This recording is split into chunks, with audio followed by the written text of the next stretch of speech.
I'm the operations manager for staff development and training at an academic institution. I've always loved animals and raised animals and took care of animals and did animal rehab and wildlife rehab, and I started out clinical practice working with companion animals, and frankly it got to about as far as I could go in that field and didn't have any benefits, and I just decided one day I wanted to look into something that might give me some professional growth, and benefits was really important. I had little kids at the time, and so I applied for a job at the same academic institution, and actually it's just been a beautiful learning professional experience from the beginning as a vet tech. So I started as vet tech. My biggest responsibility would be to direct people to the correct training, to forward animal welfare concerns to the appropriate people, to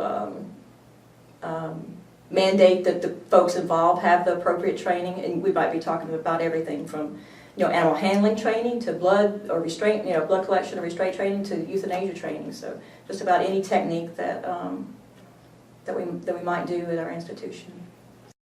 I provide support to 8 facility managers, 150 employees, and over 3,200 researchers. I wish I had, well, I'm not sure I wish I had an average day, but some of the day certainly is putting out fires, so you never know what's going to come across your desk and who's going to need your help. Like I said before, I do a lot of coaching. Unfortunately, when coaching doesn't work, I have to write disciplinary actions. That's probably the most unfavorite part of my job. But I get to interact with, give advice to, train to a lot of folks who really haven't been exposed to the information before. So I do a lot of that. I do a lot of scheduling of training, making sure training is available, and just providing information for people. Whether I'm coaching people, or whether I'm coaching a manager or coaching a caretaker, or actually physically training a researcher, everything that I do, if you could wrap it up in one title, it would be to make sure that the animals are properly cared for. All those little details, and sometimes the drudgery of the little details, are about making things better for animals and people.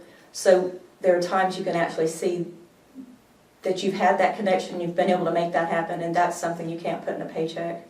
So every time we make things better for a person, we make things better for an animal, which also makes things better for a person. So it just comes full circle, and I love knowing that every day I get to go affect that change for positive.